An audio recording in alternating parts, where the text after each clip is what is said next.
The importance of your team, I mean, that's everything. So many times I've struggled with people just because they're not the right people.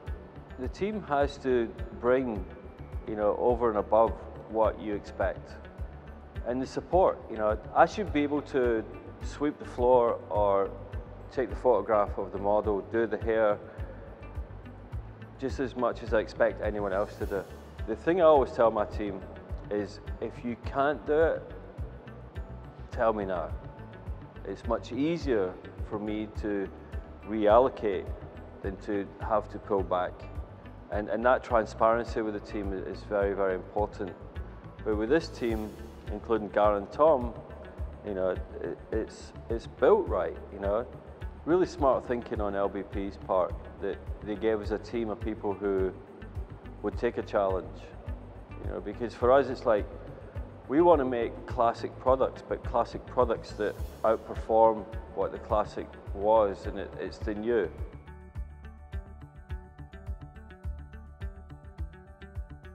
The first thing I do is wake up and go into my studio, and I collect synthesizers, and I always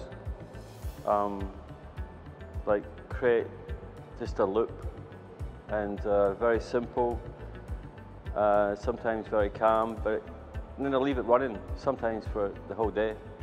When I'm traveling, I like to always wake up early and either draw or do a bit of reading.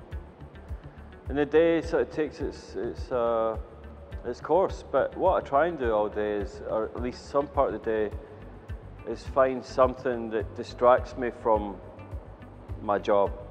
My life is very social, but when I have free time, I like to lock the door and either go for a drive, where I can think and just allow my brain to sort of run away with itself,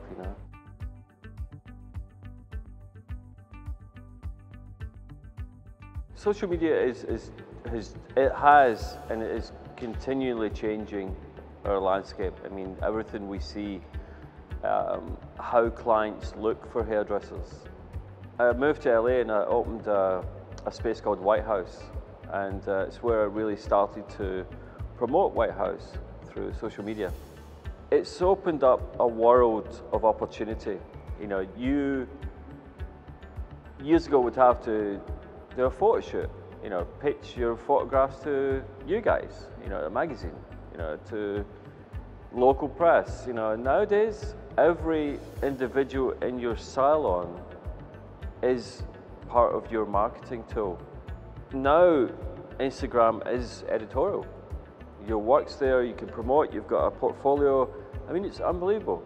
As long as you don't post pictures of your dog and cat, I mean, have your separate one for that, but there's tools, and that's how people are looking for salons. And if you're not doing it, then you need to start. And there's probably kids in your salon who are doing it. You just have to empower them on, okay, let's agree to what and who we are, and then we'll take it from there. That's why we made an app, with the brand, is that we wanted an app that both the consumer and the hairdresser can use as a tool to communicate and help them, and everything from even the client pre-looking, pre-consultating, live chat consultations. I can be in London today chatting to you about our haircut tomorrow, about the consultation. It's insane. I mean, it's brilliant. So I just love it.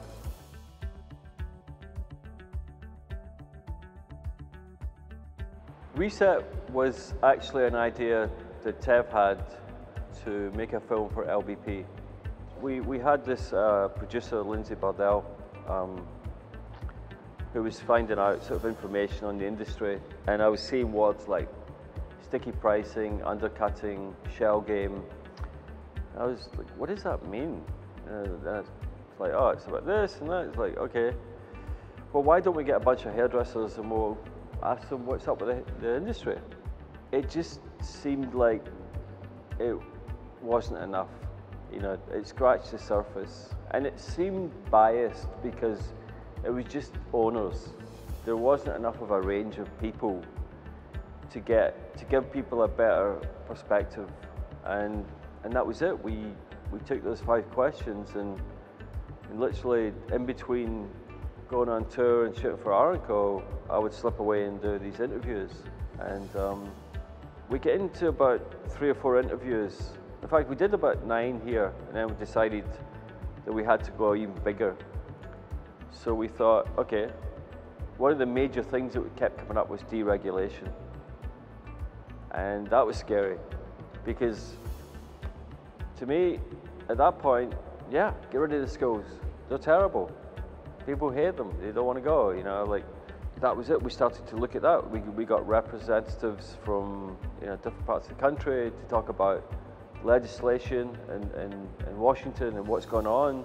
And the people we got to interview were incredible, you know, including, you know, Bruno Mascolo and John Paul Delaria. Because if we could get them to come together, that's a start. You know, the industry is so broken and fragmented that there's a lot of people just out there on their own, you know, and that's the worst place to be. You know, for us, this film will hopefully unite people. Even if you're renting a booth or you're working in your garage, you have to come back together and create a community. Otherwise, you know, all bets are off. You know, it's like there's nothing. And if we deregulate, then the word professional is gone too.